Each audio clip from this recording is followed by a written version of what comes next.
tenemos el placer de inaugurar un nuevo espacio de debate político y cultural, el Lanzallamas, contando con la presencia de 4 mujeres que han luchado y siguen luchando en pos de la emancipación de sus congéneres y de la justicia universal. Sus nombres serán conocidos por todas las personas aquí presentes: Ángeles Flórez Maricuela, Araceli Ruiz, Anita Sirgo y Ana Corpintero. Repasemos muy brevemente su biografía. Ángeles Maricuela fue militante de las Juventudes Socialistas. Llegada la Guerra Civil, se alió como voluntaria a la milicia, donde desempeñaría tareas como cocinera y enfermera. Acabada la misma, es apresada y condenada en el Consejo de Guerra, permaneciendo recluida 4 años en la prisión de Santurrán. Exiliada en Francia con posterioridad, no regresaría definitivamente a Asturias hasta ya superados los 80 años. Sus experiencias vitales han sido narradas en libros como Memoria de Ángeles Peón, Maricuela o Las sorpresas de Maricuela. Araceli Ruiz, niña de la guerra, sería evacuada de Gijón para recalar en Leningrado, de donde habría de volver a serlo tras el estallido de la Segunda Guerra Mundial, para acabar recalando en la mítica ciudad centroasiática de Samarcanda. Políglota y titulada en Ingeniería Económica, se trasladaría a la Cuba revolucionaria para realizar tareas de traductora del contingente soviético en la isla, conociendo personalmente al Che, quien facilitó su reencuentro en la isla con sus padres, a quienes no veía hacía décadas. No regresó definitivamente a España hasta la muerte del dictador. En la actualidad es presidenta de la Asociación Asturiana de Niños de la Guerra. Anita Sirgo, con un padre guerrillero y una madre encarcelada, estuvo a punto de exiliarse en la Unión Soviética, pero acabó siendo criada por unos tíos en Llanes. Señalada desde su infancia como hija de un fugado, sería objeto de vejaciones desde su juventud, sufriendo el asesinato de un tío suyo que actuaba como enlace de los guerrilleros. Ya afiliada al Partido Comunista, organizaría las comisiones de mujeres, desde las que dirigió las acciones que permitieron que la histórica huelgona de 62 se prolongara hasta lograr sus objetivos.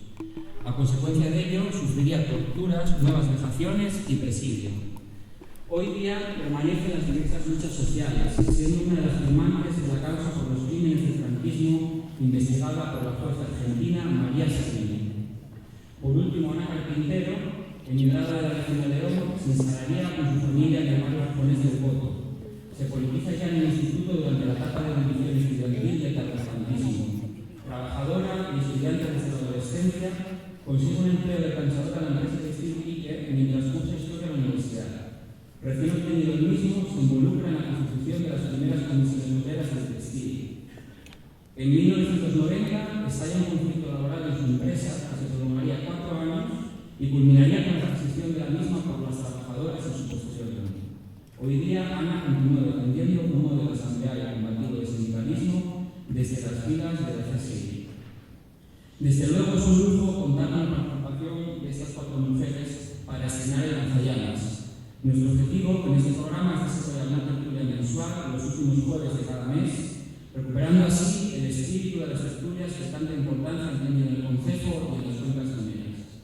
En el Lanzallamas tendrán cabida asuntos y debate de cultura y política regional, nacional e internacional, siempre invitando a personalidades con distintas sensibilidades, abriendo el abanico de opiniones y puntos de vista, siempre, por tanto, desde una perspectiva pluralista y democrática. El debate de hoy, como sabéis, se titula La lucha de las mujeres asturianas en el siglo XX y nos ofrece la oportunidad de contrastar a las memorias personales y partidistas de 4 luchadoras contra la represión y la explotación, de 4 auténticas heroínas, algo imprescindible para construir la historia que leerán y estudiarán a las próximas generaciones. Juzga el público la trascendencia de sus testimonios y relatos. Conducirá esta tertulia Amaya Caunero, investigadora de la Universidad de Oviedo, especialista en temas de memoria histórica, y también contamos con la presencia de Ana Fuego, igualmente experta en temas de patrimonio y memoria. Sin más, os dejo con los protagonistas de este encuentro. Muchas gracias.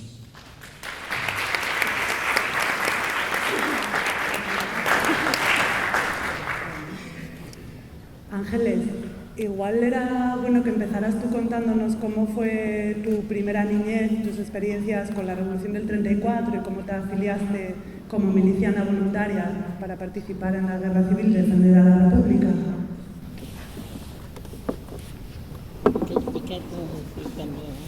¿Y qué mi juventud? Bueno, me tocó conocer todo, casi el siglo. Desde niña tuve que trabajar porque mis padres se separaron, tuve que salir a la escuela a 9 años y empezar a trabajar. Y después tuve un hermano que me quiso sacar para que aprendiera a coser.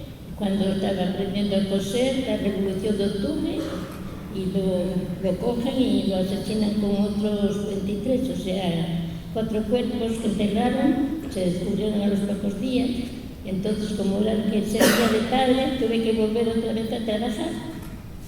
Y después hubo el golpe de Estado, y bueno, había que ir a defender la República. Y fui en el primer día, pues fui a voluntaria al frente.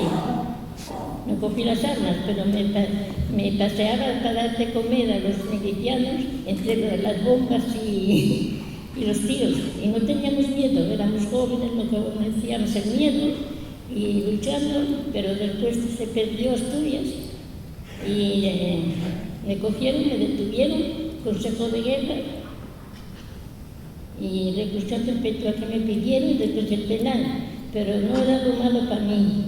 Para mí no fue malo, porque me tocó ver a las jóvenes que condenaban a muerte y las veía salir a fusilar. Lo mío no tenía ninguna importancia, porque cuando ves a las compañeras que sacan a fusilar, después ya no te puedes quejar de nada en la vida. Eso me dejó muy marcada. Me dejó muy marcada todos esos crímenes que vi, todas esas injusticias. Me cogieron en noviembre de 1967 y salí en agosto de 1941. Pasé mi juventud en un penal, con una manta en el suelo y otra para taparme, y un plato de aluminio y una cuchara de madera. Y cuando visteis estas fotos en las tiendas de coser, era todo propaganda para el extranjero. Había una máquina que cosía nada más, era todo mentira. Nos mandaron ponernos muy guapas para decir al mundo entero que estábamos muy bien en la cárcel. Y bueno, se pasó mi vida así. Después salí de presa, me casé y después fui perseguida otra vez. Tuve que escapar con una niña de 3 meses al extranjero en una barca que me prepararon en Francia cuando vieron que estaba en peligro. No había hecho mal a nadie, nada. Y bueno, eso es toda mi historia.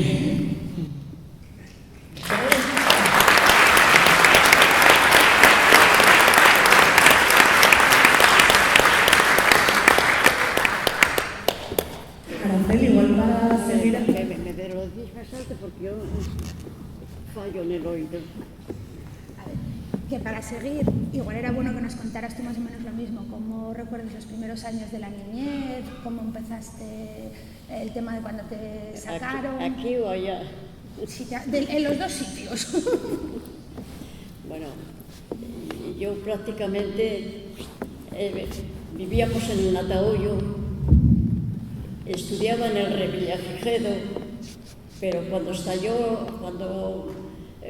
empezó la revolución del 31, ya mi padre nos sacó de todas las maestrinas, nos llevó a otro colegio y pasaron ya, yo estudié 2 años, en el año 36 estudiaba yo en la escuela republicana y fue cuando estalló la guerra y mi padre lo primero que hizo fueron sacarnos a las cuatro, bueno, a la mayor y a las 3 pequeñas, porque sabéis que Franco vino, nos engañó a todo el pueblo, a toda España, y vino con el ejército y los moros.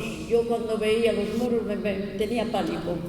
Y entonces les prometieron, vais a vivir muy bien, vais a tener buena comida, buen dinero y guapas mujeres. Entonces mi padre se volvía loco, con 6 hijas que tenía. Dicen, cuando veáis un hombre vestido de mujer, corred. Y entonces fue cuando, de principio, los países, distintos países como México, Francia, Inglaterra, la Unión Soviética, prestaron la ayuda a los niños españoles. La Unión Soviética pidió 3.000 niños que se haría cargo de ellos, de su educación, de su personalidad, de todo. Mi padre no lo pensó dos veces. Yo me imagino metiéndome en el cerebro de mi padre lo que tuvo que sufrir, separarse de las 3 pequeñas y la mayor. La mayor iba como educadora. Yo tenía 13 años, la otra 5 y la otra 11. Separarse, no sabía lo que iba a ser de nosotros. Nosotros salimos el 23 de septiembre de 1937, salimos por la noche porque teníamos en Gijón el Cervera que nos atosigaba, bombardeando todos los días Gijón. Le teníamos entre Cimadevilla y La Providencia. Ahí le teníamos un barco de 100 y pico metros de largo y bueno, era un pánico. Primero venían los aviones alemanes, dejaban sus bombas en Gijón y empezaba el Cervera. Entonces, nada, entre León y Asturias decidieron reunir a los niños que los padres pensaban mandarlos, tenerlos en un sitio donde se podían salir el mismo día que llegase el barco. O sea, nos reunieron en quintas. Yo estuve en la quinta de Arango, ahí en Cuatro Caminos, y luego la quinta de Roces. Y algunas escuelas también concentraba grupos de niños, porque el Cervera tenía la idea de no dejar salir de España a nadie. Le daba la vuelta a España y nos dejaba en Barcelona o en Valencia. Y si no podía darnos la vuelta, seguro que estaba con la idea de hundirnos en el mismo puerto igual. Entonces, mi padre no lo pensó dos veces. Esperamos el barco y llegó el barco, un carguero, un nombre más raro tiene, de Riguerina. Teníamos que ir a Burdeos, pero llegamos a Saint-Nazaire y allá estaba el Cooperacha, un barco de pasajeros ruso, ondeando la bandera roja con la hoz y el martillo, y aquello fue una fiesta para nosotros, porque incluso nos daban caviar negro, decíamos nosotros, madre, ¿qué nos dan aquí? Una cosa negra ahí. Cuando ya pasaron muchos años en Rusia que lo supimos, digo, pero seríamos tontos, no comer el caviar tan rico que saben. Total, fuimos en este barco francés que era de carga, nos metieron a todos en la bodega. Aquello fue una tragedia. En el museo no hubo ni discursos, ni despedida, nada. Los niños metidos en la bodega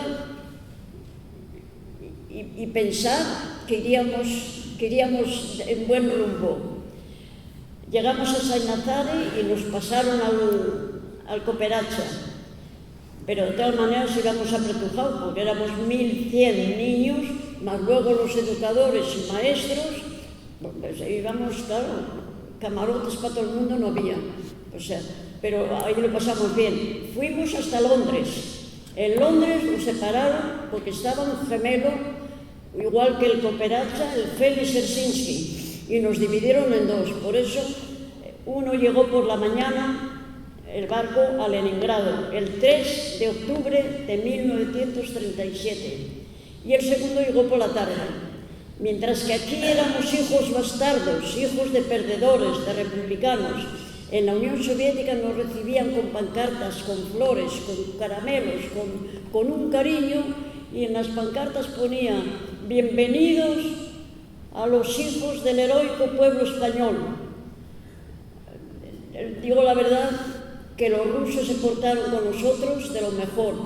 No dijeron, querían adoptarnos con familias, querían coger. Estos niños, dicen, no se adoptan, estos niños no tienen que perder su personalidad, no tienen que perder su idioma. ¿Y quiénes son? Se educarán conjuntamente, en casas todos juntos.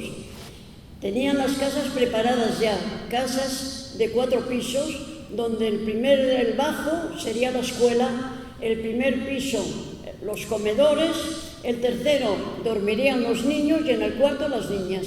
Y allá nos educamos, yo viví en Leningrado con mis hermanas 3 años. A los 3 años hubo muchos niños que no querían seguir estudiando y otros querían seguir, al llegar a la universidad, terminar una carrera. Entonces tuvieron que hacer una escuela en Leningrado para los niños que no querían estudiar o que no podían, y otra en Leningrado para los niños que querían seguir la universidad. Y ese es el año 40, cuando nos separan a las hermanas. A mí me llevan a Odessa, a mis hermanas las llevan a Kharkov, que es otra ciudad importante de Ucrania, y a mi hermana la mayor la dejan en Leningrado. Eso en el año 40, en verano. En el año 41, el 22 de julio de 1941, estalla la guerra mundial. Alemania, sin previo aviso ni nada, ataca a Rusia por todos los frentes, en Ucrania, en Bielorrusia y en Leningrado. Tenían pensado ganar la guerra el 7 de noviembre y festejarlo en Moscú. Odessa, yo estaba en Odessa, lo deshicieron el primer día. Bombardearon el puerto y decíamos, ¿ahora dónde vamos? Pero bueno, los rusos encuentran siempre una salida, y sobre todo para los niños, y más para los españoles que nos tenían en palmitas. Y salimos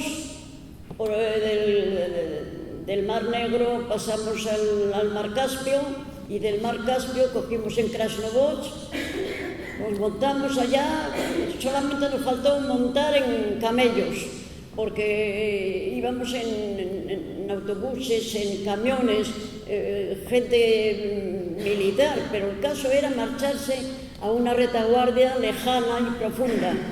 Y llegamos al cabo de un montón de días, llegamos a la república anterior de la Unión Soviética, Uzbekistán, que era la capital, Tashkent, y Samarcanda era la segunda ciudad. Llegamos a Samarcanda y allá encontramos que había evacuado la casa de jóvenes que estaban para estudiar una carrera de Moscú, y allá nos recibieron, y allá yo pasé toda la guerra la pasé en Samarcanda, que empecé a estudiar medicina, ATS, pero nos traían a los heridos del frente, lo llevaban a una retaguardia profunda, o sea, al Uzbekistán. Y nosotros, como empezamos a estudiar para ATS, nos decían ayudar. Yo me recuerdo que me dieron a un soldado jovencito que venía con escayola, con la herida, y cuando le quité el yeso y vi que tenía la herida y que tenía unos gusanitos, me dijeron que era un método español que se había utilizado aquí en la guerra. Yo digo, no, yo renuncio de ATS porque yo esto no lo puedo ver, me daban escalofríos. Entonces cambié de perfil y ahí en Uzbekistán no volví a estudiar. Me metí en el campo recogiendo algodón y la remolacha azucarera, hasta que terminó la guerra, terminó el 9 de mayo de 1945, pero yo no fui a Moscú hasta el 14 de diciembre del 45. Volví, había perdido ese curso, pero luego empecé el curso para un perito de construcción de puentes y carreteras. Lo terminé en el año 48, 50, y me mandan trabajar en la ampliación de la carretera Moscú-Minsk. Y la anécdota para lógica, me toca trabajar con los presos de guerra con los alemanes y con los de la División Azul.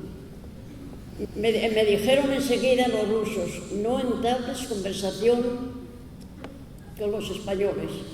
Digo, imposible, yo les temía, porque a pesar de que estaban bajo tutela de los soldados soviéticos con arma, ellos solamente tenían, dice, les damos de comer, que trabajen. Y les veía de verdad que me daba reparo el trabajar allá. Entonces pedí marcharme de allá y ir a la ciudad a trabajar, arreglar las calles que se estropeaban y eso, hasta terminar el trabajo, que tenía que trabajar 3 años allá. Y luego ya ingresé en el instituto, o sea, en una facultad de la universidad, y terminé en el año 58. Trabajé en el Ministerio de Finanzas de la URSS y trabajando allá, el Ministerio de Defensa hace un llamamiento, o sea, se dirige al centro español que necesita unos cuantos traductores que sepan el ruso y el español para ir a Cuba. Allá caímos mi esposo y yo y nos mandan a Cuba en el año 62, cuando la crisis del Caribe, cuando los misiles. Allá trabajamos 6 años,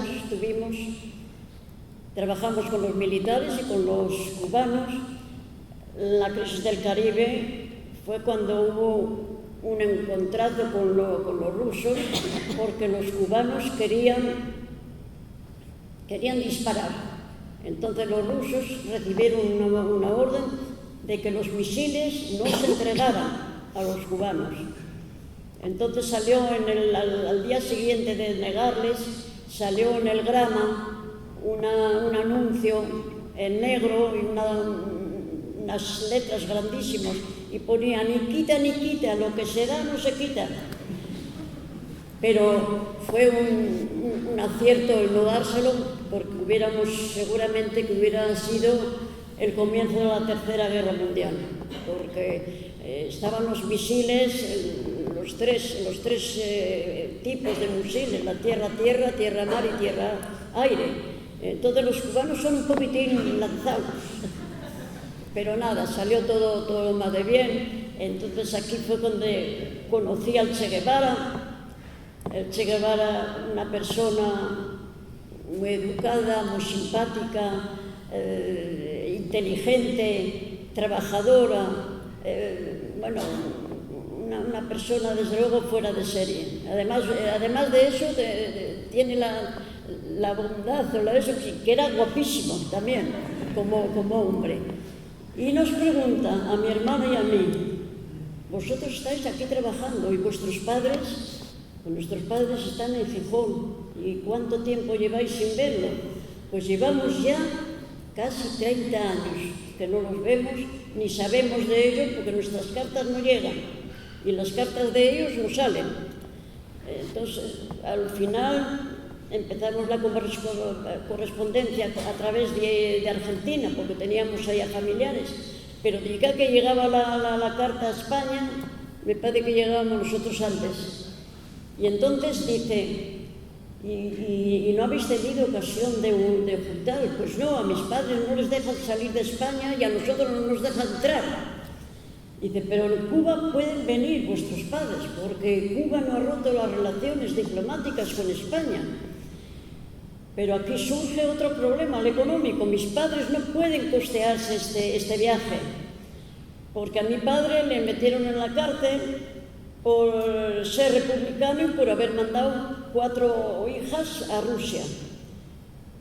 Pero vosotros podemos pagarle, pero necesitamos un permiso de alguien que responda por la divisa, porque ni rublos ni pesos valen para España, para comprar el billete. Entonces el Che Guevara dio una orden, porque era ministro de Industrias, de que se comprase 2 pasajes de Gijón a La Habana y de La Habana a Gijón. Al cabo de 2 semanas mis padres estaban en Cuba. Yo creí que no aguantaba. Se me había olvidado el perfil de la cara de mis padres. Hacía tantos años, yo me marché con 13, ya tenía 40 años y pico. Cuando los vi bajar del avión con las azafatas ayudándoles, ya tenían cerca de 80 años. Y cuando se acerca mi madre a mí, no llores, hija mía, que al revés, ahora tenemos que disfrutar de esta ocasión que nos ha dado Cuba. Nada, mis padres estuvieron 4 meses en Cuba y lo recordaban toda su vida. Pero de todas maneras no nos dejaron entrar aquí en España, ellos se fueron vinieron para España, nosotros fuimos otra vez para Rusia y no había manera. Entonces yo vine de vacaciones un año, pero no me dejaban, me atosigaban la policía preguntándome que le contase mi vida en Cuba. Digo, si yo no estaba en Cuba. Me dijeron en Rusia que me negase al principio, porque si no, dice, le van a preguntar con quién ha trabajado, con qué. Entonces yo negué desde el principio, me llamaron lo que quisieron, cínica, maleducada, de todo. Digo, no, me marché de Rusia, de España, y digo, no vuelvo más a España hasta que no muera Franco. Y volví en el año 80. Mi marido había muerto, mi padre había muerto y Franco murió después de todos ellos. Digo yo, bueno, pues ahora no me queda otro remedio que marchar a España. Y vine a España con mi hija la pequeña. A la mayor, otro problema con los rusos. A la mayor no la dejaban salir porque estaba casada y había estado el marido, que era un hijo de una niña de la guerra, pero el marido de esa niña era coreano. Entonces no la dejan salir y yo digo, ¿y ahora qué hacemos? Mamá, tú vete a luchar allá en España y yo lucho aquí en Rusia. Y gracias a que tuvimos un ministro de Asuntos Exteriores, que era Fernando Morán, y se fue a un viaje a Moscú. Yo me dirigí a él en una carta y le ponía el problema de mi hija. No quiero que se repita mi vida como a mi hija, que se separe de su madre y no sabemos cuándo nos vamos a encontrar. Entonces, Fernando Morán plantó ese problema en Moscú y al cabo de 2 meses mi hija y mi nieto y mi yerno estaban en Gijón. O sea que ahora somos felices, estamos todos aquí. Mi hija casada, la otra, una me ha nacido en Cuba, la otra me nace en Moscú, yo nazco en España, pero somos ahora todos españoles y vivimos en paz, vivimos bien, bueno, bien, con el panorama que tenemos presente en España, no sé cómo vamos a salir. Porque si tengo que marcharme otra vez de España, ya no tengo edad para marchar. No me quedan años ya. Así que nada, yo ahora estoy jubilada. Ya he trabajado aquí 5 o 6 años, pero una pensión pequeña. Y bueno, yo aquí me casé por segundas con un amigo, íntimo amigo de mi esposo. Pero también tengo la mala suerte que a los 4 años se me murió, o sea que soy viuda 2 veces y no me entra a casarme la tercera vez. O sea que esto es mi vida y así os lo he contado.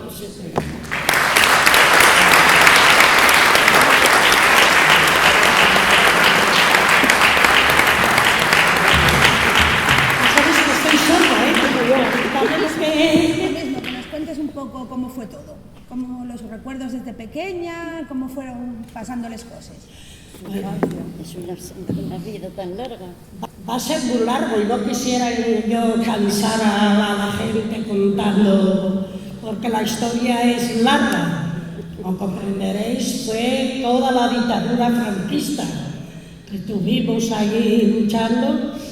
Bueno, pues entonces como me pides que pida ya desde cuando fue mi vida, ya desde pequeña, yo a los 7 años estuve ya presa porque detuvieron a mi madre, porque mi padre estaba en el monte, era un guerrillero, y entonces pues detienen a mi madre y nos lleva con ella para la cárcel. En la cárcel de aquella era la Casa España, que era en Sama de Langreo, donde está el ambulatorio. Ahora, enfrente del parque, ahí estaba la Casa España, que era donde estaban, que se llamaba, o sea, era la cárcel. Entonces estuvimos ahí y ahí bueno, nada, éramos unos críos, mi hermano 8 y yo 7, pues nada, viendo desde aquel ventano cómo era la fiesta de Santiago, ver los cabezudos pasar, que de aquella cabeza, los cabezudos y tal, ¿vale? Entonces yo estando ahí, pues tengo lo reflejado, llevan a una señora en una camioneta, medio de los moros, que antes había mucho moro, con aquella culerona que llegaba a eso, y iba en medio y la grilla la llamaban. Entonces la llevaban a matar. A matar y iba a despedirse de los hijos que estaban allí con nosotros.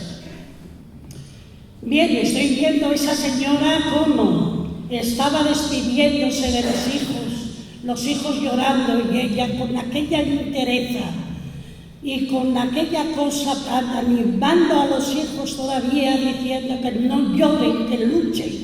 Estaban ella y la llevaban a matar.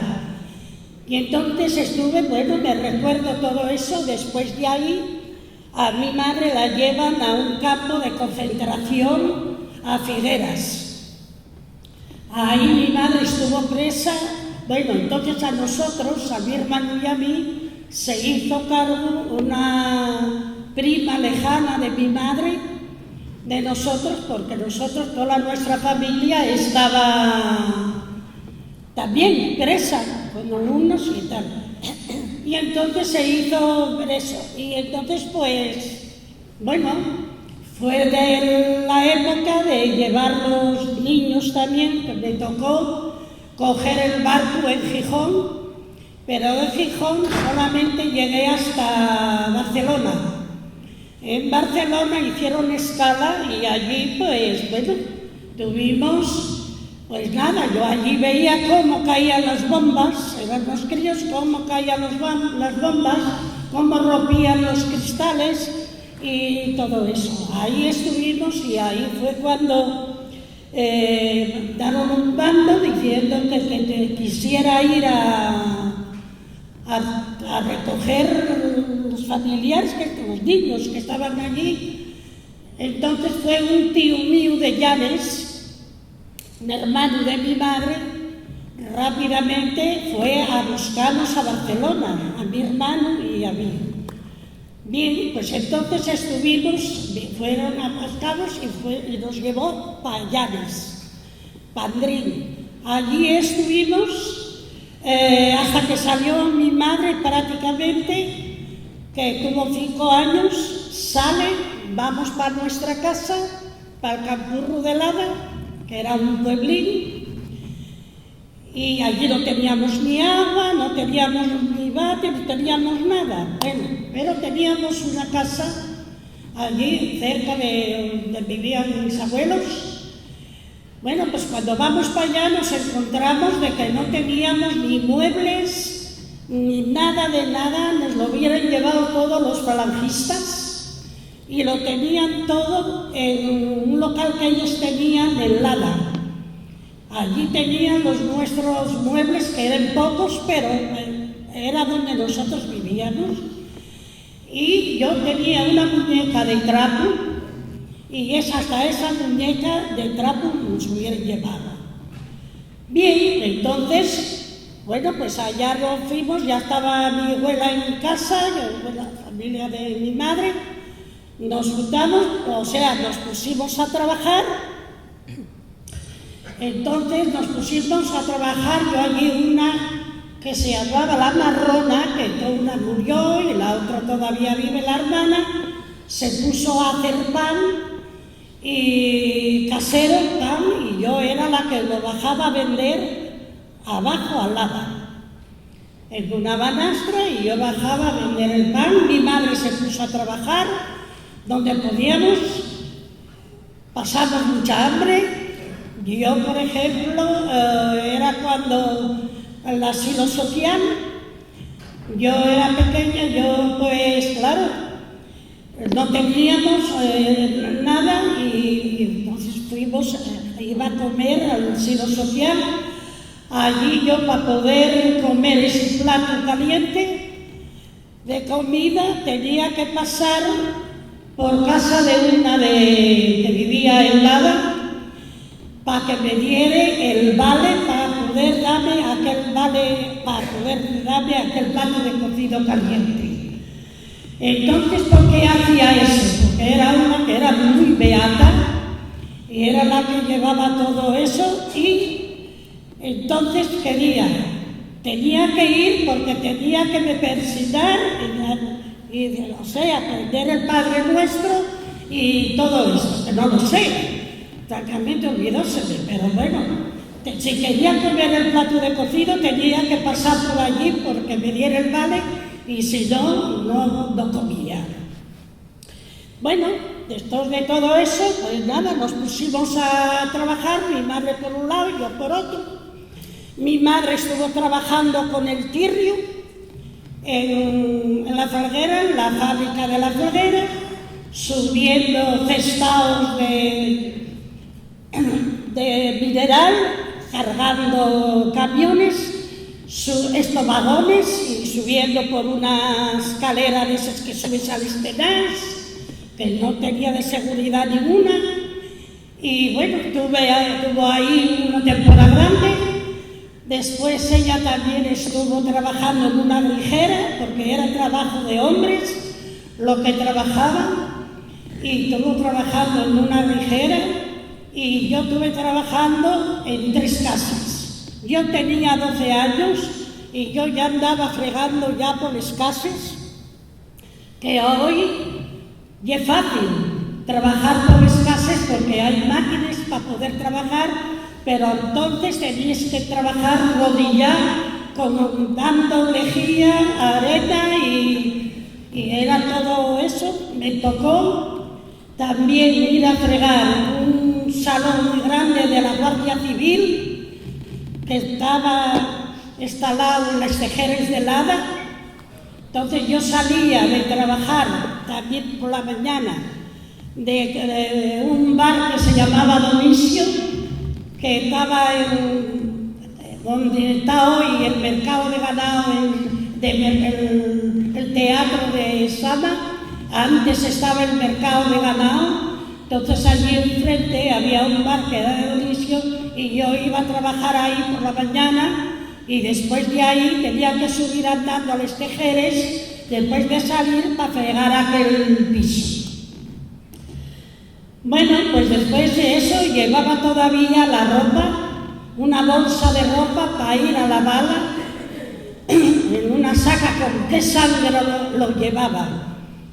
Porque vamos, y entonces pues teníamos tenía que ir a lavarlo a un reguero que se llamaba La Reguerona, que de invierno tenías que llevar una piedra para poder romper los calambros, porque hoy aquí, no sé, no hay calambros ni nada, pero antiguamente había unos calambros como en mi brazo colgado. Bien, pues bueno, después de todo eso, bien, después ya nosotros como mujeres ya íbamos ya organizándonos. Fue después ya como mujeres y hombres y hombres y mujeres, fue cuando nos pusimos luchando toda la dictadura franquista por conseguir la libertad, la democracia y a la mejora de los trabajadores. Entonces, como nosotros después ya iba pasando eso, los años, yo ya tenía 14, 15 años, Entonces es cuando, ¿cómo lo hacíamos? Era muy difícil. Nosotros nos organizábamos, cuando en casa de una y cuando en casa de otra. Éramos mujeres del Partido Comunista, y después no tanto mujeres del Partido Comunista, mujeres de trabajadoras. Estaban en huelga los maridos y eso. Nos fuimos organizando, cuando en casa de una, cuando en casa de otra. Bueno, pues más de 7 no podíamos, por culpa de que sí, entraban porque estábamos vigilados por todos los lados. Y entonces, pues, ¿qué hacíamos?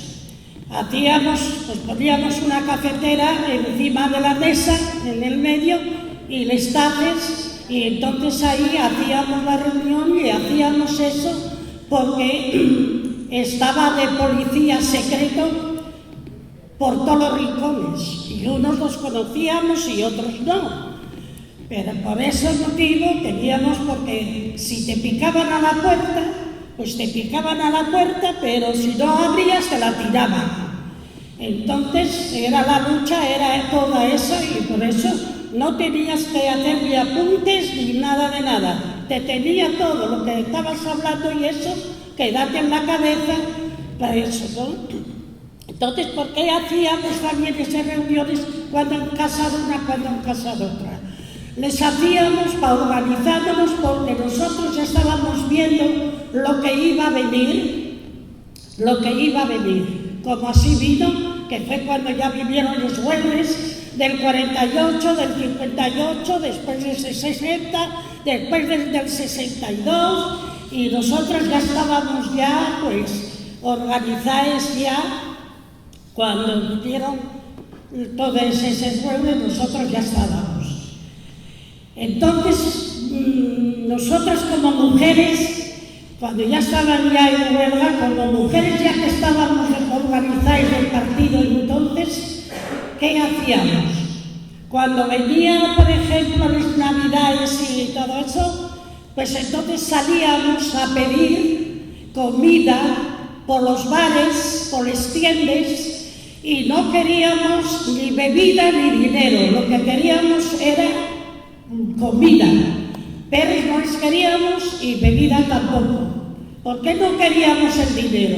El dinero no lo queríamos porque hacíamos mucha falta, pero no lo queríamos porque para que no hubiera esa cosa de que si una lo lleva, otro no lo lleva, o se queden, para que no hubiera problemas ninguno. Entonces solamente hicimos eso, pedir eso. La verdad es que hacíamos eso porque queríamos que el pueblo cogiera conciencia de los trabajadores, el por qué estaban en huelga, el por qué se estaban luchando. Entonces era ese motivo, porque era la única arma, la única información que nosotros podíamos tener en boca, hablando con la gente. Porque hoy no hay todo, porque hoy tenemos la prensa, tenemos todo, pero antes no teníamos nada, estaba todo censurado. Entonces era de esa manera, y nosotros queríamos de que hubiese solidaridad con los trabajadores.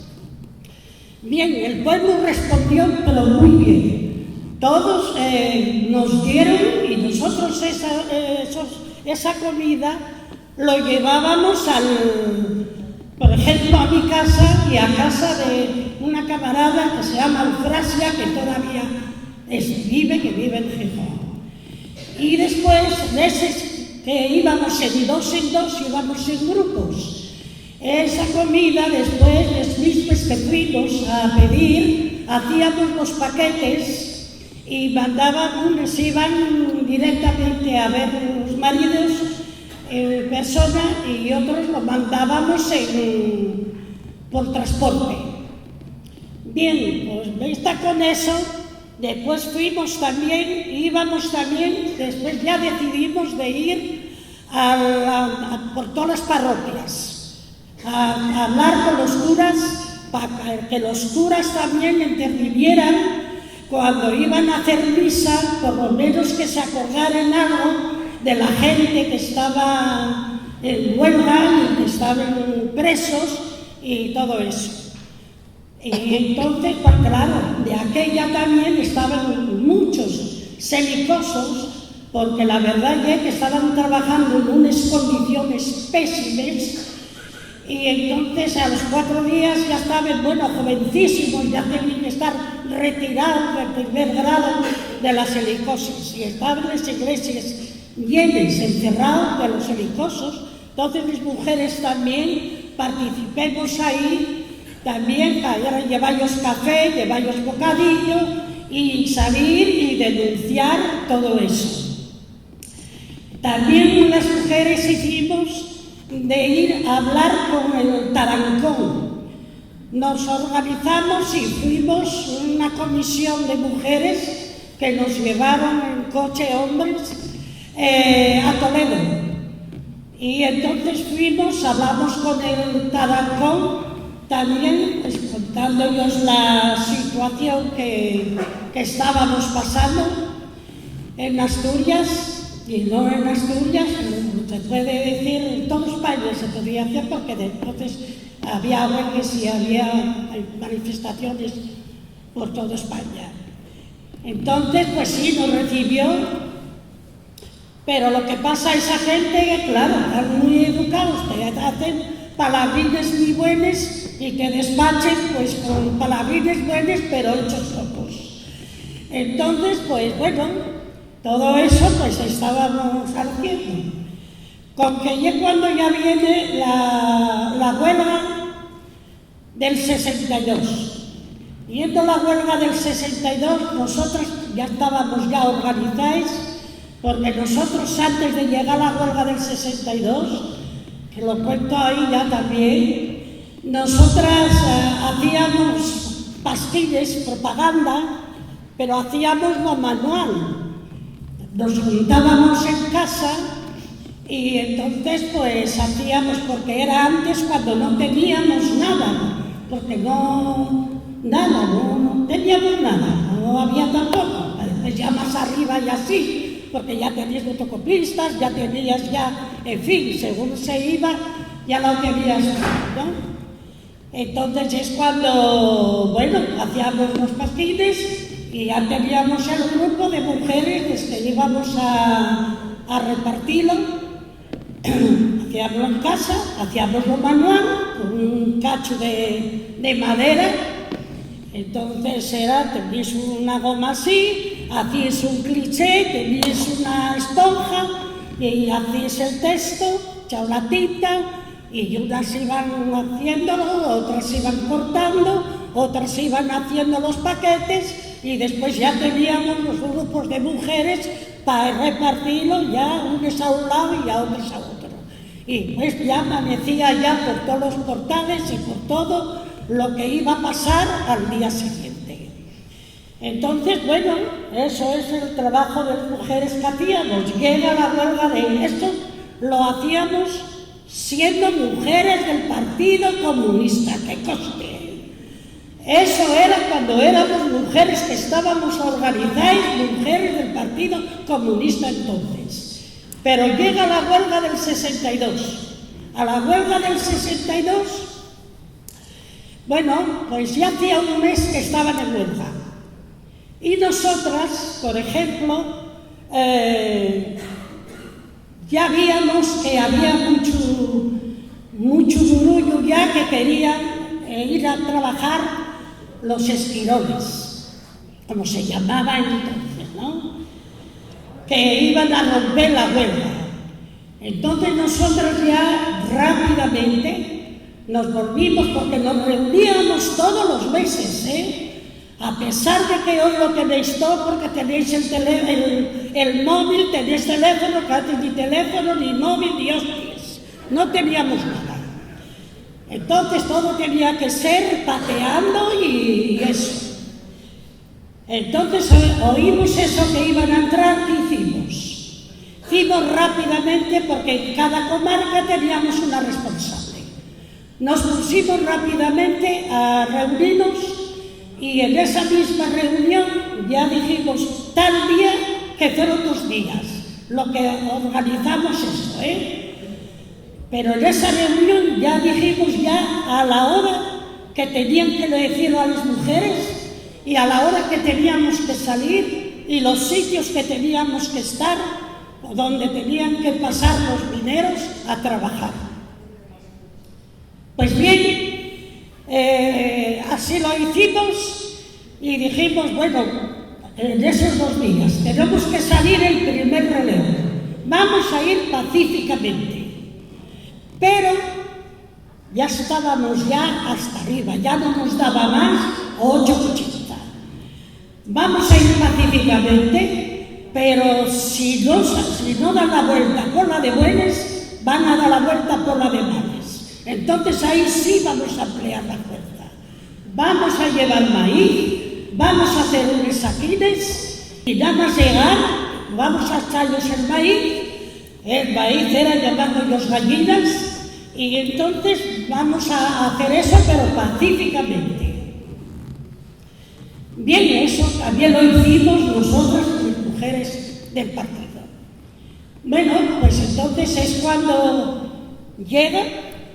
Bien, fuimos a hablar con todas esas mujeres, fuimos puerta por puerta, fuimos a hablar con todas esas mujeres que tenían los maridos y los hermanos y todo en huelga, fuimos a hablar con ellas para ver si nos acompañaban, porque como suele decir, la unión hace la fuerza, y entonces, pues para convencerles, explicarlos, para que salieran con nosotros a tornarnos espigones.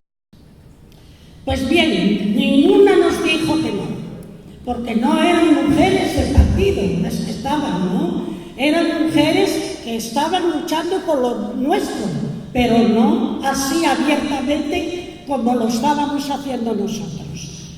Entonces es cuando sí, muy bien, todos que sí, pero nosotras no nos fiábamos porque la verdad había mucha represión y en esa represión pues el que más o menos teníamos familia, tenían hijos, había los que tenían hasta 5 hijos y estaban pasando mucha necesidad, ya se estaba pasando hambre, porque ya les tiendes y os daban fiados, o sea, nos lo daban, porque yo nunca había los perros del tiempo, porque según venía yo llevaba porque apuntaba con la libreta y yo llevaba y no eso.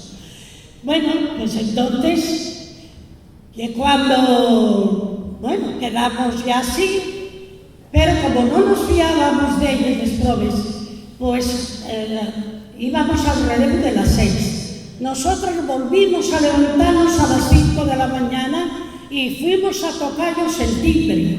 Otra vez a todos los que fuimos, unos por un lado y otros por otro, fuimos a tocarlos el timbre para que no nos dieran la disculpa de que se habían dormido, ¿no? Entonces, bueno, pues fuimos a ellas y no, estaban todas levantadas ya estaban ya preparadas y eso, hasta una señora de 80 años que tenía 13 en huelga y una señora de 80 años coge, llevaba un tocho de una banqueta, entonces quitó el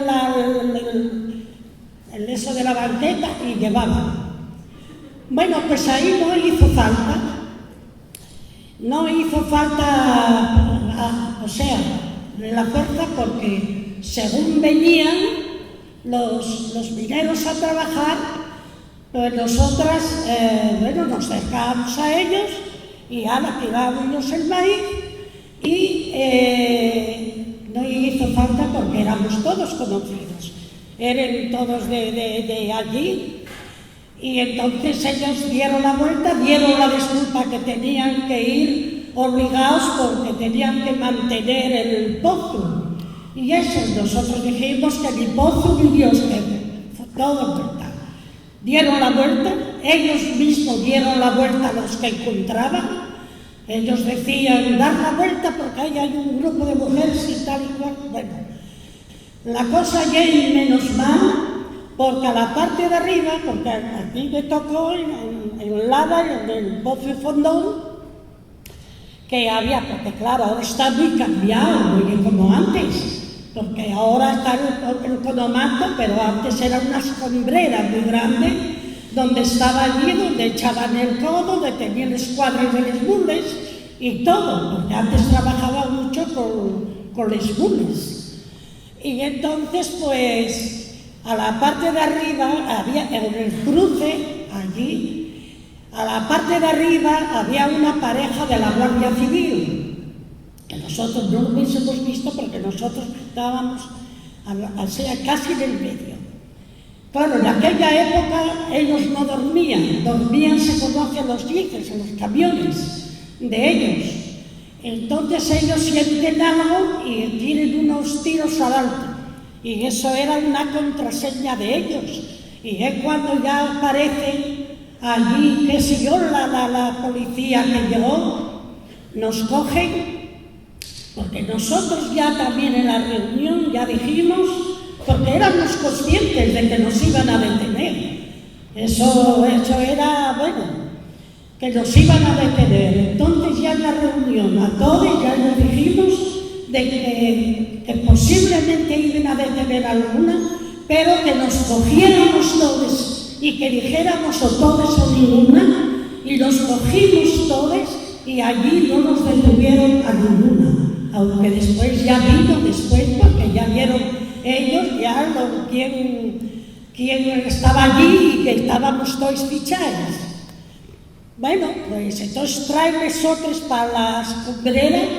Allí era cuando todos, claro, éramos un grupo grande y luego allí ya no eso. Pues bien, ahí conseguimos que la huelga durara 2 meses. No entró nadie, conseguimos que eso de 2 meses.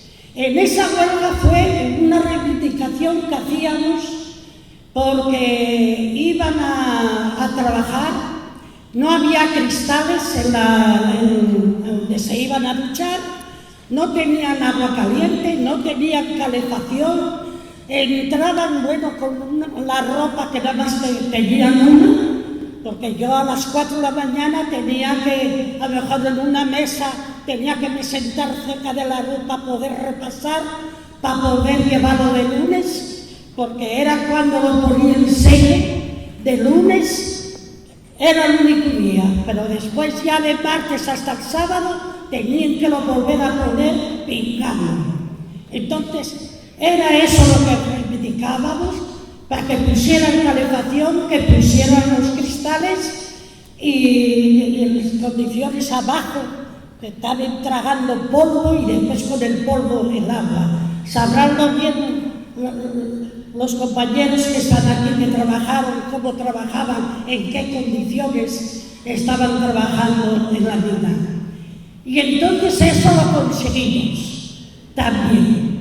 Bueno, después de ahí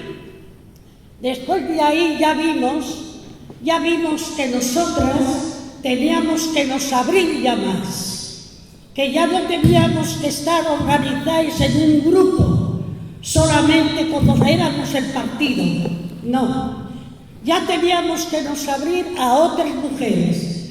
Vimos, porque ya había un ambiente entre ellas, que entonces era el momento de hablar con ellas, y entonces empecemos a hablar con gente ya que era del Partido Socialista, que eran de la ORT, que eran de la JON, bueno, unas cuantas mujeres ya que éramos eso, pero que estábamos luchando todos por lo mismo.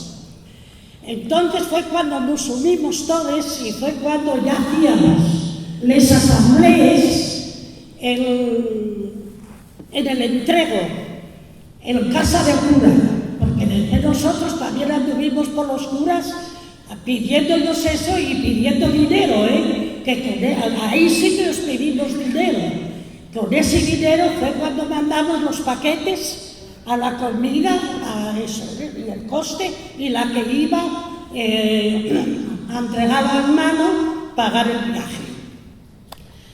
Bueno, pues entonces ahí en esas asambleas que hacíamos todos los meses, ahí ya nos juntábamos 200 mujeres, porque se fue a pedir la sala al cura y nos dejó la sala, una sala hermosa, grande, y entonces ahí ya hacíamos esas asambleas todos los meses, y ahí ya llevabas ya el plan, o sea, lo que mejor venía en este momento, no esperar a otro, no, en el momento. Y cada una, pues eso, ahí se hablaba, y cada una, pues, de repente, pues respondía una iniciativa. Y entonces ahí se votaba la iniciativa que mejor te venía en ese momento. En una de esas fue cuando se decidió de ir a encerrarse a la catedral. Bueno, pues ahí se votó. Y entonces ahí ya se votó por ir a cerrarse a la catedral. Ahí ya se salió ya el día, la hora y a cómo teníamos que entrar en la catedral. Teníamos que entrar en 2 en 2, para que la policía no se diera cuenta, porque si no la catedral estaba abierta, pero si no, no nos la podían cerrar. Entonces, ¿qué hicimos? Bueno, se votó, entonces dijimos que más de 30 o 40, que eran bastantes, que eran suficientes para encerrarnos a la catedral. Pues bien, toda aquella que pudiera, porque la que más o menos había hijos, y la que pudiera y no tuviera con quien dejar los hijos, bien que se apuntara, pero les quedó eso. Bien, pues ahí nos apuntamos los 40 mujeres, y fuimos, ya quedamos el día, en esa asamblea se quedó ya la fecha, cómo íbamos a entrar y todo. Bueno, llegamos en la catedral y entramos, ya se dijo de que, bueno, si es que canso, contaré, vosotros mirar, yo sigo porque pienso que esto vale para hoy también, ¿eh? Porque estamos preparándola ya. Anita, igual nos puedes contar el encierro en la catedral y luego dejamos también hablar a Ana para que podamos seguir la tertulia. Acaba de contarnos el encierro de la catedral. Cuando estábamos en la catedral, bien, allí pues bueno, nada, fue cuando ya llegó el conserje y van a cerrar, que salgamos, que salimos. Entonces ahí pues no salimos, ahí ya se explicó por qué estábamos ahí y tal. Entonces él llamó al obispo, porque él dijo que no, tal, ¿no? Y entonces ya cuando ya baja el obispo y cuando ya se explica el por qué, el motivo. Él trata de decirnos de que no era el sitio más idóneo de estar ahí. No, pero nosotros sí se hizo ver de que era el sitio mejor porque ahí ahorrábamos la leña, ¿no? Los palos. Bien, pues entonces cierra la puerta y ahí quedamos. Ahí quedamos, nosotros ahí ya se dijo que íbamos pacíficamente también. Sabíamos y éramos conscientes de que iban a ir a provocarnos a nosotros allá, y éramos conscientes de todo eso. Y entonces, y así se hizo, íbamos a sentarnos a los bancos y no se venían a provocarnos, nosotros no decir nada y no eso. Nosotros pues salíamos por la mañana, había una caldera allí que era la calefacción, que había y allí estábamos sentados en el o echáis y cuando nos parecía salíamos a los bancos a estirarles piernas o sentarnos o lo que sea. Pero allí, ya te digo, mismamente por la mañana ya salíamos de ahí a sentarnos a los bancos para que el pueblo nos viera, porque abrir eso y eso. Bien, pues en una de esas, ahí siempre se hablaba que se iba a hacer al día siguiente. En una de esas, pues entonces se hizo también de hacer unos carteles unos carteles de cartón, ¿no? Y que se ponía, o sea, metíais la cabeza un poco atrás y otro para abajo, eso, y se ponía libertad para todos los presos políticos y deportados. Y con esos carteles salíais al banco todos los días por la mañana y allí sentáis y eso. Bien, pues llegaron a provocarnos, por ejemplo, una señora ya bastante mayor y pinchó, concibió que fue a mí. Yo estaba sentada en el banco y con un paraguas pinchándome por atrás. Yo me levanto y voy a sentarme a otro banco. Y no dije ni más ni menos. Otra vez entra ¿cómo se llama? Ramos y otros 4 de policías entran desde la puerta hasta el altar, llamaronnos de todo menos guapes. Y entonces nosotros ahí también no levantamos la voz para nada, porque ahí si nosotros llevábamos la de perder, porque siempre llevaban ellos la de ganar. Pero nosotros ahí no chillemos. Ahí si nosotros llegamos a cogerlos, comíamos vivos, porque con la sangre que nosotros teníamos aquí, y después a ellos llamarnos a insultarnos y todo eso, pisábamos. Pero no era conveniente, porque nosotros hacíamos más afuera que en la cárcel. Bien, ¿nosotros qué pretendíamos con eso?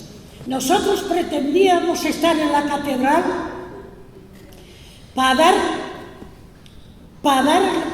que se enterara toda España y que se saliera fuera de España el movimiento de lo que había en Asturias, les huelgas y todo lo que estaba pasando. Porque no había, pues eso, era todo, todo estaba en poder de ellos.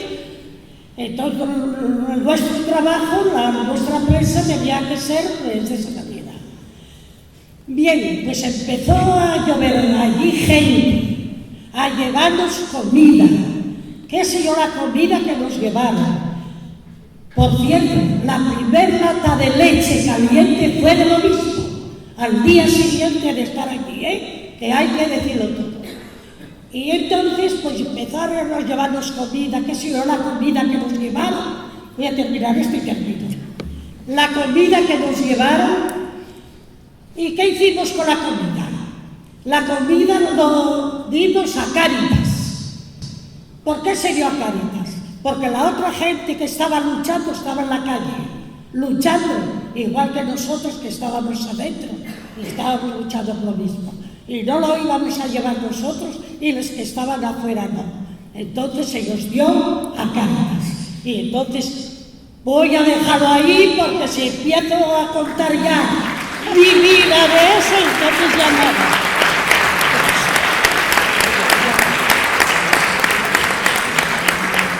Gracias, Anita, porque sé que quedaron muchas cosas muy interesantes por contar, pero para que podamos seguir la historia hasta la actualidad.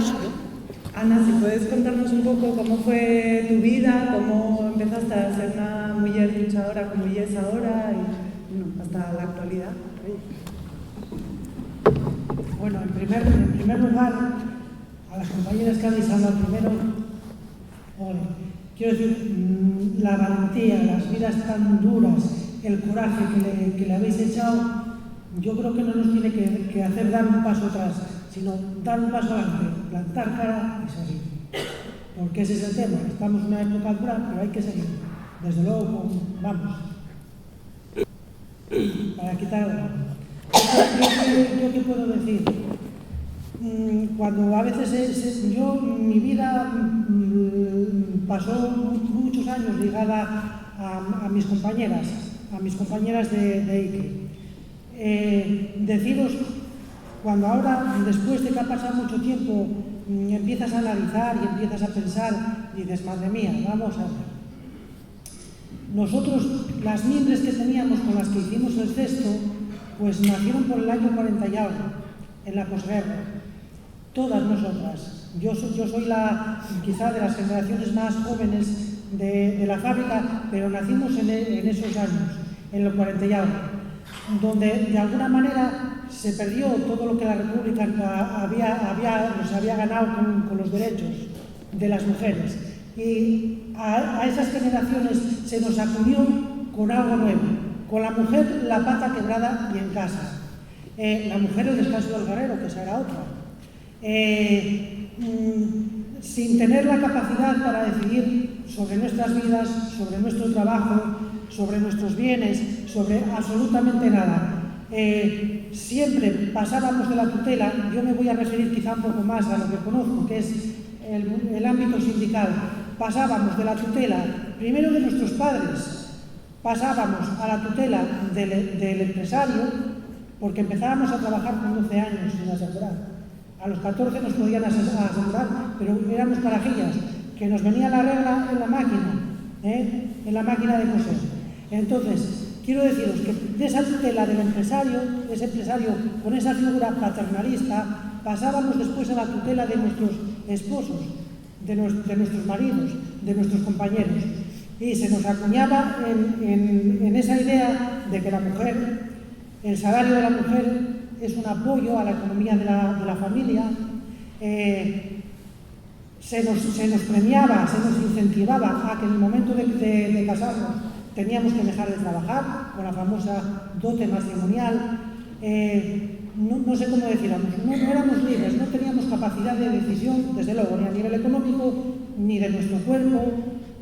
Vamos a hablar del aborto en aquella época, de decidir sobre nuestra maternidad era la mar, pero quiero decir, con esas fibras, con esa educación tan dura, franquista, fue con esas mujeres con las que se dio un paso adelante, las que tuvimos que aprender juntas a reconocernos, a luchar, y por eso insisto, siempre tengo que recordar que esas mujeres, con esa educación que tuvimos, fuimos las que dimos ese paso adelante, buscando la defensa. Pues cuando nosotras defendíamos nuestro puesto de trabajo, también defendíamos nuestra identidad, nuestra condición de mujeres. Yo creo que eso también lo teníamos claro. Bueno, dicho esto, yo tuve la suerte de empezar a trabajar a los 20 años.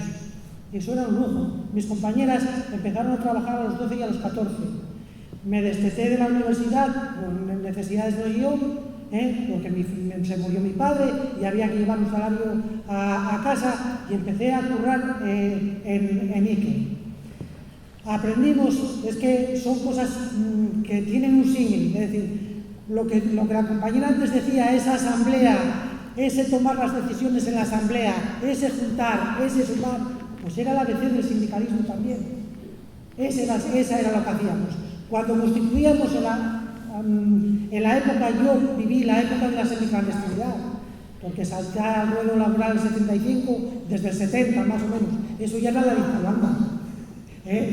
La dictadura más dura, vosotros la vivisteis. Pero bueno, quiero decir que ahí empezamos a construir las organizaciones sindicales.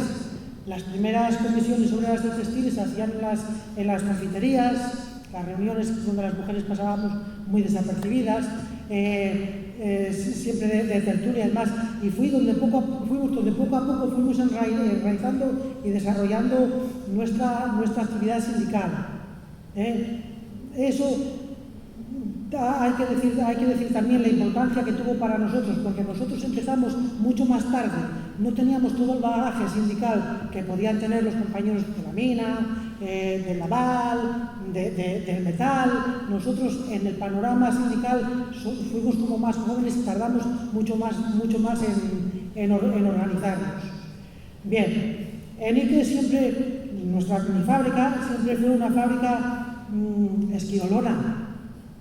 Nos costó trabajo arrancar, pero mucho, Por eso cuando alguien dice, es que yo en mi fábrica, en mi sitio de trabajo, en el sitio donde estoy, no se puede hacer nada. No, siempre se puede hacer algo.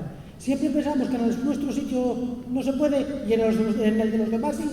No, eso no vale. En todo se puede hacer algo. En todos hay un momento. En todo se puede dar un paso.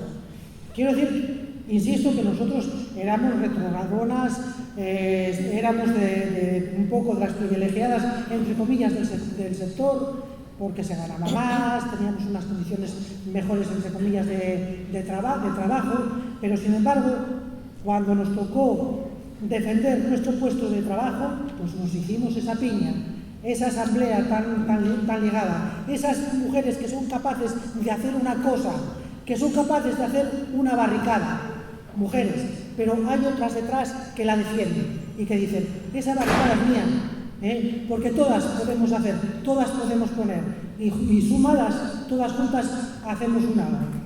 Bien. Eso por una parte. Tuvimos que demostrar, me imagino que como todas, pues que la época nos oponía muy duro, que éramos capaces de hacer lo que no pensábamos que podíamos llegar a hacer. Es decir, vivimos 4 años de encierro con todas las contradicciones que teníamos como mujeres, porque no estábamos a gusto en las movidas y no estábamos a gusto en casa. Pensábamos que no estábamos atendiendo a nuestros hijos, a nuestros padres, y por otra parte no dejábamos de pensar que nuestro sitio era defender nuestro trabajo, defender nuestra dignidad como currantes. Bien, pues eso sencillamente fue lo que pasó en Ike, esos 4 años de encierro que nos valieron para madurar. Esos 4 años de encierro que nos valió para que afloraran todas las contradicciones que teníamos entre esa puñetera educación que nos habían dado y que nos marcó a fuego, y lo que nosotros queríamos hacer, lo que nosotros queríamos ser, a lo que no queríamos renunciar. Sencillamente fue eso. Y nos vimos en el disparadero, pues, de tener que defendernos, pues, como gato panza arriba. Gato panza arriba quiere decir que descubrimos que también podíamos y sabíamos poner una barricada, pues que a lo mejor secuestramos un autobús y pudimos, que nos encerramos en la embajada cubana, que tuvamos un barco, y eso lo hizo un colectivo de mujeres que en el vídeo que poníais, aquella moza que iba corriendo con el taconín, pues nosotros parecido, cada una con una llanta con tacones y falda de tubo, pero se hace igual, se hace exactamente igual. No quiero extenderme mucho más en el conflicto. Yo creo que todo lo que sea preguntar, pero en fin, reseñar una y otra vez que todas esas contradicciones nos marcaron, que de todas esas contradicciones intentamos salir, que de esas contradicciones intentamos analizarlas para ver qué nos estaba pasando. Porque todas pensábamos que me pasaba a mí sola, a mí y a mí y a mí, y que la solidaridad la recibimos en primer lugar de todas las mujeres, de los colectivos de mujeres, recibimos mucha solidaridad. Y con ellos también, con ellas, intentamos analizar qué era lo que nos estaba pasando. Porque todas pensábamos que me pasaba a mí sola, a mí y a mí y a mí, y que la solidaridad la recibimos en primer lugar de todas las mujeres, de los colectivos de mujeres, recibimos mucha solidaridad. Y con ellos también, con ellas, intentamos analizar qué era lo que nos estaba pasando. Que fue un conflicto que perdimos, que nos tocó enfrentarnos con los partidos de la época, que eran como un rodillo, por descontado, que nos tocó enfrentarnos con los sindicatos, que nosotros queramos esa asamblea peladica y esas mujeres con la voluntad de defender los puestos de trabajo, ese comité de empresa muy ligado siempre a la asamblea, siempre tomando las decisiones en conjunto, nos redescubrimos a nosotras, a la confianza entre nosotras mismas, al saber lo que cada uno era capaz de hacer, a sumar, insisto, esos muchos pocos que hacen ese mucho. Y no sé qué deciros más, sino que se puede seguir y que, vamos, el ejemplo de mis compañeras es eso, hay que seguir adelante, porque plantearnos ahora que tengamos que después de años reivindicar el tema del aborto tiene muchas narices, que tengamos que salir a la calle por un tema así, que tengamos que salir por la violencia de género. Fijaros de la educación que os estaba hablando, y eso pesa, y pesa todavía. Por tanto, tenemos un camino todavía por andar, y al que hay que echarle narices, pero que hay que seguir en la brecha, hay que seguir en la lucha, porque todo ese caudal no se puede desperdiciar. Somos quizá las características de un conflicto de mujer: cabezonas, resistentes, porfiadoras, pero las cosas van de una manera distinta a lo mejor, pero van. y hacemos un piño, lo hacemos muy bien. Nada más.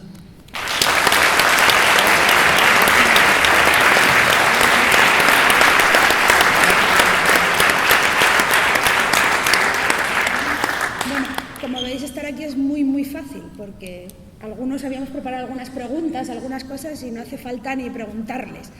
Entre las 4 han dado una clase magistral de Historia del siglo XX, y agradecer en primer lugar a Lanzallamas este nuevo espacio, darnos la oportunidad, creo que Amaya está de acuerdo conmigo, de estar sentadas con ellas, porque yo creo que nunca vamos a aprender la mitad de lo que hemos aprendido hoy, por muchos libros de historia que hayamos leído las dos o cualquiera de los que está aquí. Nada, gracias a vosotros. Creo que vamos muy mal de tiempo, lo siento, creo que no va a haber opción a que alguien pueda preguntar, ¿me decís? Yo aquí. Vale, tenemos un cuartín de hora. Yo solo un segundito. Solo espero que los actos que hacemos, que hacen muchas asociaciones, muchos partidos y mucha gente, os haga entender una mínima parte del orgullo que representáis para cualquiera y del ejemplo de que en unas condiciones mucho peores se luchó y se consiguió algo que ahora parece que es un poco difícil. Llegar a entendimiento y a una unidad para que todo el mundo viviera en unas condiciones mejores. Yo, si pasáis un micrófono por ahí, por si alguien quiere preguntar algo, nada, daros muchas gracias de verdad por haber estado aquí.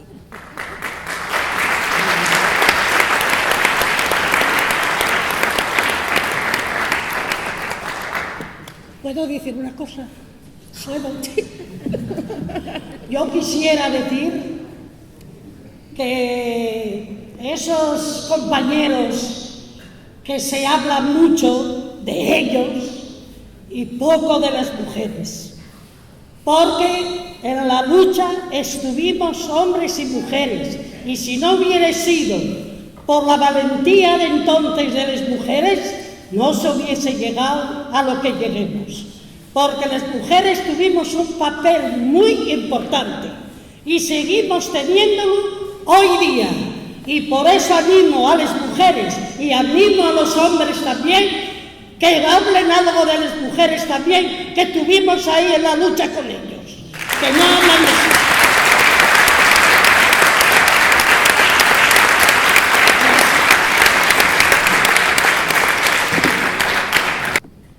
Voy a contar una anécdota muy curiosa. En la larga y oscura noche del franquismo hubo unas...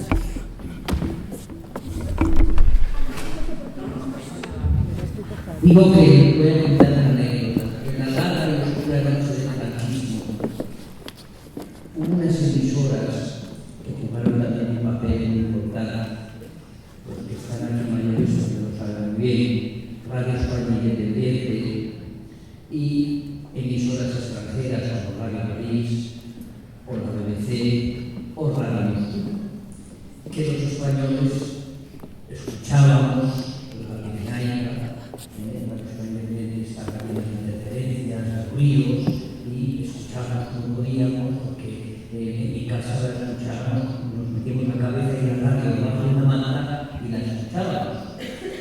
Y yo escuchaba también Radio Moscú. Y escuchaba el correo del oyente donde hablaba una locutora que se llamaba Elena Ivanova. Entonces, bueno, yo era estudiante entonces, tenía 16 años, y bueno, todos tenemos muchas más anécdotas que contar, yo voy a contar. Bueno, pues yo escuchaba Elena Ivanova, las cartas del oyente, tal y cual, y la vida, pues dio muchas vueltas. Llegó la transición, por circunstancias de la vida, muchísimos años después, yo he conocido a la CEP.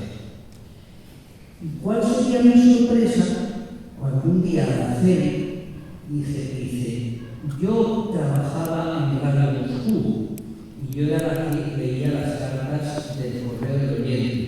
Pero claro, en Radio Moscú no me podían llamar a la CEP Ruiz, porque yo era una locutora y el nombre ruso que me pusieron era Elena Ivanova. Entonces dije, o sea que aquella locutora que yo les estudiante que escuchaba a 16 años en Radio Moscú a las 10:30 de la noche, que era cuando transmitía para España, y a las 12:30 para Latinoamérica, era Araceli de Asturias. Entonces, Araceli tiene otro nombre también. El nombre de Lucha era Elena Navarro.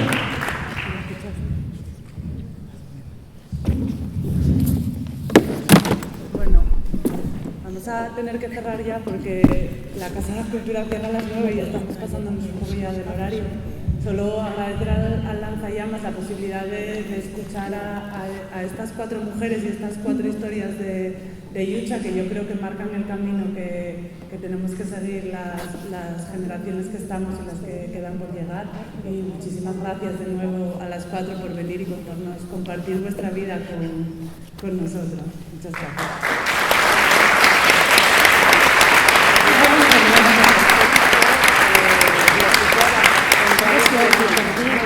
Que la conoció después por el nombre verdadero, pero que él la escuchaba de pequeño. Sí, lo sé. El primer señor estuvo viviendo en Francia y la mujer a día de hoy es concejala de un pueblo de Francia. Estaba contando que ella no vino a dormir a casa porque la habían detenido, que fue la peor noche de su vida y que ella ya estaba que pensaba él que había pasado al revés. Esta señora estaba contando cómo se encontró con ella después de haber escuchado en Radio Moscú durante ¿cómo vais a hacer? ¿Vais a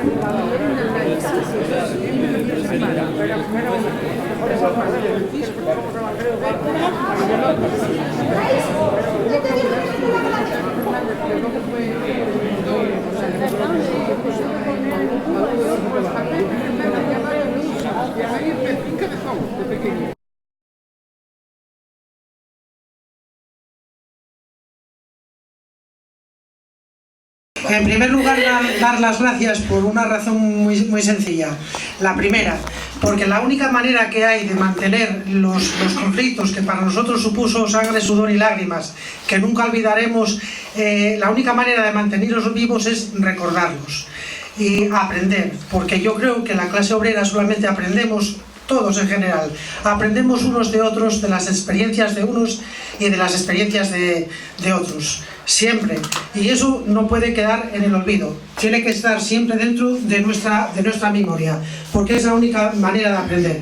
Efectivamente, hace 25 años nos cerraron la empresa y ya antes habíamos decidido pues ponernos, no sé, el mundo por montera, por decirlo de alguna manera, en contra de partidos, en contra de sindicatos mayoritarios, etcétera, sobre todo para defender nuestros puestos de trabajo. Y eso fue así. Nos defendimos como pudimos, a ultranza, hasta el final, porque sabíamos que el puesto de trabajo era nuestra seña de identidad en un conflicto donde mayoritariamente éramos mujeres. Porque hubo que luchar con todo lo que se estaba pasando. No íbamos a luchar antes como uno que estábamos en la clandestinidad, ¿entiendes? Entonces, oye, ya nos estábamos organizando clandestinamente y nos estábamos organizando porque había muchas injusticias, ¿entiendes? Que nos estábamos padeciendo. ¿Y cómo nos estábamos organizando? Pues nos estábamos organizando cuando en casa de una, cuando en casa de otra. Aquí en esta casa tuvimos varias reuniones con las mujeres, con los responsables, porque teníamos ya responsables en cada sitio de la comarca, aquí de eso. Entonces, ¿cómo nos organizábamos? Ahora es muy fácil, porque tienes móvil, tienes el internet, tienes todo. Y antes por tener no teníamos ni a radio. Aquí en esta casa estuvimos haciendo la propaganda. De aquello te estoy hablando cuando estábamos en la clandestinidad, ¿eh? No te estoy hablando de queso. Entonces, pues, hacíamos nosotros la propaganda también, porque no había nada antes. Entonces hacíamos unos pasquines. Cuando había un movimiento que ibas a hacer a lo mejor una concentración o iban a parar, o un llamamiento a cualquier de eso, pues entonces nosotros hacíamos los pasquinos a ti con un cacho de madera que había, que tenía la forma así y una goma para meter la mano. Ahí metías una esponja, ahí metías el cliché, ¿sabes lo de tinta? Hacías el texto y entonces las mujeres, una pues estaba dando, otra estaba cortando y otra haciendo los paquetinos. Y ya teníamos las mujeres organizadas solamente para llevar el material a un sitio y a otro, a tirarlo, ¿no? Eso fue cuando empezamos, porque después ya fuimos evolucionando. Después ya teníamos una máquina de escribir y después ya vino una máquina fotocopista de rodillo. ¿Entiendes? Que también pasó por aquí. Después ya, según iba pasando, después ya teníamos también otra máquina, ya esa ya mejor, que se fue a comprar a León. Porque nuestra vida por allá fue buena, una tragedia, y lo vimos todo. Pasamos hambre, pasamos frío, calamidades, bueno, fíjate que llegamos aquí, la Revolución de Octubre, después la Guerra Civil de aquí, llegamos allá, estalló la Guerra de Finlandia. Fue cortita, pero fue una guerra que Leningrado logró eso, y luego la Segunda Guerra Mundial. Todo eran guerras. Y luego, fíjate, en el 59 estalla la Revolución Cubana. Pues nos llevan a los niños de la guerra, al que valía, nos llevan para allá a trabajar. Yo estuve 6 años en Cuba. Yo estuve desde el 62 al 67. Allá conocí al Che Guevara yo. Y gracias al Che Guevara, mis padres pudieron ir de Gijón a La Habana. Estuvieron 4 meses allá en el año 64, que me nació la segunda hija.